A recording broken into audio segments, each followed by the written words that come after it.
All right, let's dive into one of history's biggest mysteries. The lost colony of Roanoke. Exactly. Sounds intriguing already. Oh, it is. We're going back to the late 16th century. Okay. The age of exploration. England wanted their piece of the New World. Of course, everyone did back then. Well, Sir Walter Raleigh, he was a driving force behind this ambition, right? Absolutely. He dreamed big. He did. A permanent English settlement. In North America. That was the vision. But it's the mystery that really grabs us. The colonists just vanished. Like a ghost story. And the clues they left behind. Oh, we'll get to those. It's going to be a fascinating journey. I can't wait to unpack it all. So let's start at the beginning. 1584, Queen Elizabeth I gives Raleigh a charter. Permission to colonize. Exactly.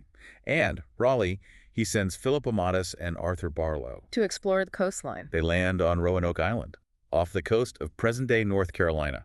A whole new world. Right. Imagine stepping ashore.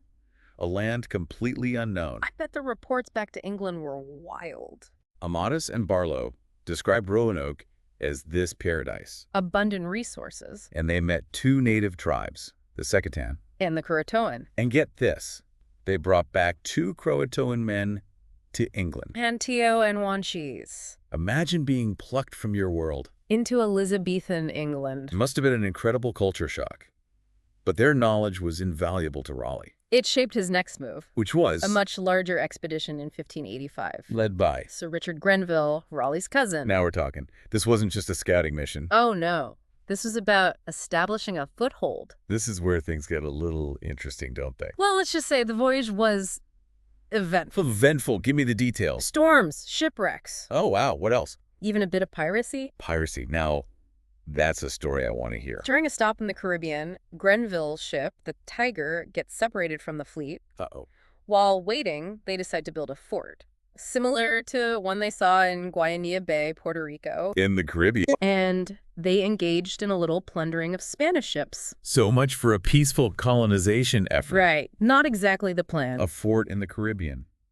And they plundered Spanish ships. It makes you think. About their influences. Yeah. Did they learn from their enemies? Or were they trying to outdo them? It's fascinating. A little detail that tells us so much. Okay, so back to Roanoke. Grenville finally reaches the island. What happens? Well, their initial perception of paradise... It changes. Yeah, it does. How so?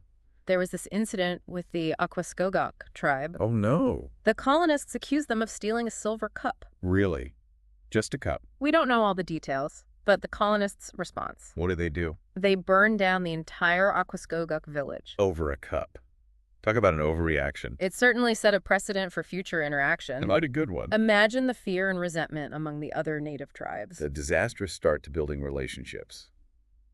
But despite all this, Grenville leaves 107 men behind. Under the command of Ralph Lane. To establish the colony. Exactly. And Grenville promised to return with supplies, right? He did. But you know what they say about the best laid plans? Something always goes wrong. Exactly. Well, Grenville's return was delayed, and things started getting tough for the colony. Oh, I bet. What kind of tough? They had conflicts with the native tribes, for one. Not a good sign. Plus their food supplies, they started to dwindle. Yikes. Running low on food, facing hostile tribes. And no sign of Grenville. It's like the worst case scenario, right? Stranded, alone, with danger all around. Pretty much sums it up. What happened to them? Did they starve? Well, they did get a lucky break. Lucky. How? Sir Francis Drake, remember him? Yeah. The famous privateer. Yeah. Basically a pirate with a royal seal of approval. Exactly. He stopped by Roanoke. On his way back from plundering Spanish ships, I imagine. You got it. He saw how bad things were at the colony and decided to offer them passage back to England. Wait, so the first attempt at an English settlement? Mm-hmm. Just abandoned? Basically, yeah. Because a pirate felt sorry for them. It's almost funny, in a way. It does highlight how unpredictable things were back then. Right. I mean, exploration and colonization. It was a risky business. But they did bring something back to England, right? Oh, yeah. Tobacco, maize, potatoes. Think about it. Those New World crops changed England. Absolutely. It's amazing how even failure can have such a lasting impact. So, Raleigh, was he deterred by this setback? Not a chance. He still wanted that colony. Oh, yeah. He was determined. In 1587, he sends another expedition. Another one. Who led this one? John White, He was an artist. John White, his watercolors are incredible. They give us such a vivid picture of life back then. Absolutely. His maps, too. They become central to this whole mystery, don't they? That's right. So what happened with this third expedition? It seems like that's where things really take a turn for the mysterious. Yeah, it does. When White and the colonists arrive at Roanoke. Did they find the men Grenville left behind? No. No sign of them at all? Well, there was a single skeleton. A skeleton. That's creepy. Yeah, not a good sign. This time, though, Raleigh wanted them to settle in the Chesapeake Bay area. Okay, so a different location. Right. But when they got to Roanoke, their pilot refused to take them any further. The pilot. Who was this guy? A Portuguese man, Simão Fernandes. Why would he just refuse? Well, nobody knows for sure. So it could be anything. Bribery, incompetence, fear of the unknown. You got it. And so White and the colonists were stuck back on Roanoke. Back on the island where a whole colony vanished. Talk about a bad omen. Yeah. What did they do? They tried to make the best of it, Oh. tried to rebuild relations with the Croatoan tribe. They were considered friendlier than the others, right? Right. So they started to build a new life. But then tragedy struck. What happened? A colonist, George Howe, was killed. Killed. By who? A native from a hostile tribe. He was out searching for crabs. Oh, wow. It really makes you think about the constant danger they must have felt. Right. Every step outside the settlement was a risk. It's like the island itself was against them. With supplies running low and tensions rising, They had to make a choice. they begged John White to return to England. For help. Exactly. So he left. He had to. His family was there. I know. He left 115 colonists behind, including his daughter, And his granddaughter. Virginia Dare, the first English child born in the Americas. Imagine that decision. Leaving your family behind with no guarantee of return. Must have been agonizing. Did he make it back to England? He did. But then the Anglo-Spanish War broke out. Yes. Every ship was needed for the war. He was stuck. He couldn't get back to Roanoke. Not for 3 years. 3 years? Can you imagine the worry? Not knowing what was happening to your family. When he finally returned to Roanoke, What did he find? Tell me it's good news. the colony was deserted. Deserted. What do you mean deserted? Everyone was gone. No sign of them. No trace.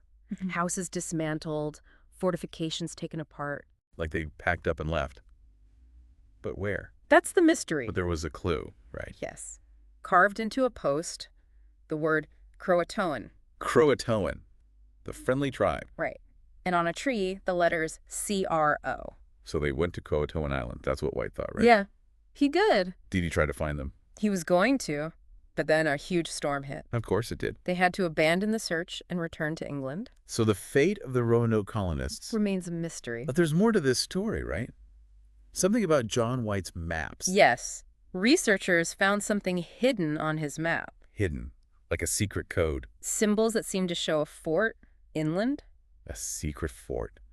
Could that be where they went? That's what researchers think. Wow. So there might still be answers out there. Maybe. Incredible. Centuries later, we're still piecing this puzzle together. Mm. So let's talk theories.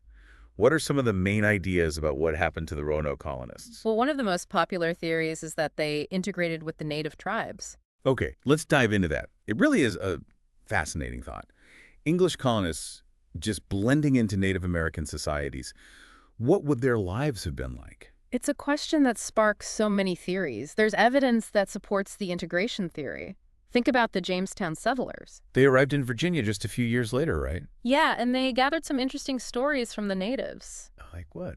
Well, Captain John Smith, remember him? He spoke with Chief Powhatan. Oh, yeah. And Powhatan claimed to know something about what happened to the Roanoke colonists, right? Exactly. According to Smith, Powhatan admitted to attacking the Roanoke colonists Why would he attack them? because they were living with the Chesapeake tribe, a tribe that refused to join Powhatan's confederacy. So Powhatan saw them as a threat. Exactly. But that means they didn't just vanish overnight, right? They lived with the Chesapeake for some time. It seems that way. It just adds another layer to the mystery. They face so many challenges. Survival, adaptation, conflict, it's all there. Yeah. But Powhatan's claim isn't the only piece of evidence, is it?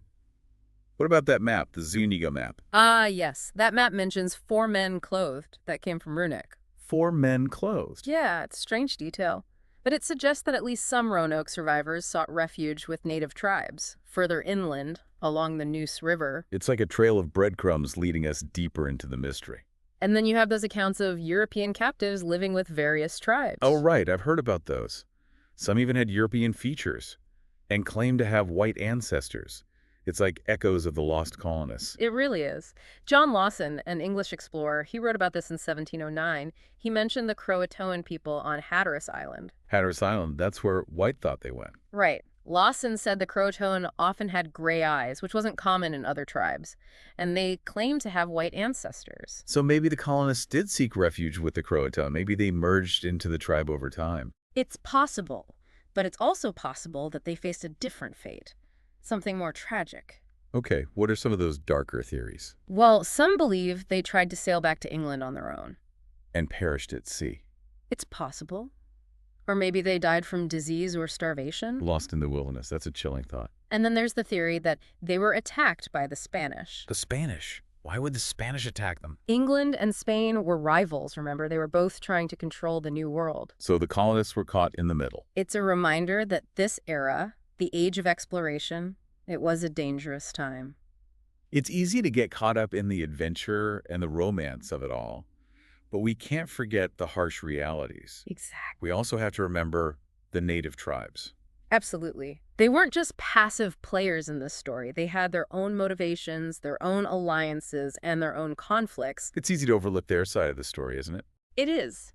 We're looking at this from a European perspective, piecing together the story from fragments. The native voices are often missing. Which means we might never have the full picture. But that doesn't make it any less fascinating, does it? Not at all. Speaking of different perspectives, we haven't talked much about Thomas Harriot. He was on that second expedition to Roanoke.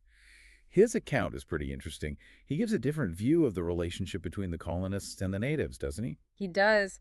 His notebooks from the voyage are lost, unfortunately. But his book, A Brief and True Report of the Newfound Land of Virginia, it's a valuable resource. What makes his account so different? Well, he describes a more positive relationship, more collaboration between the colonists and the tribes. He talks about trading, sharing knowledge, even mutual respect and understanding. Wow, that's a stark contrast to some of the other accounts. It is. It suggests that the reality was probably more complex than a simple good versus evil narrative. There were probably moments of tension and mistrust, but also moments of cooperation and friendship. Exactly. Harriet reminds us that there are always multiple sides to every story. And that's a good reminder for us today, too, isn't it? It is. We have to consider different viewpoints, acknowledge that we don't have all the answers, and be comfortable with the ambiguity of history. Well said. We may never know for sure what happened to those 115 colonists. But in trying to solve this mystery, we learn so much About ourselves about our past. and about the enduring power of the unknown. I think that's the beauty of history, isn't it? It's a constant conversation, always evolving, always revealing new perspectives. And we want you, our listeners, to be part of that conversation. What do you think happened to the lost colony? What theories resonate with you? Keep exploring,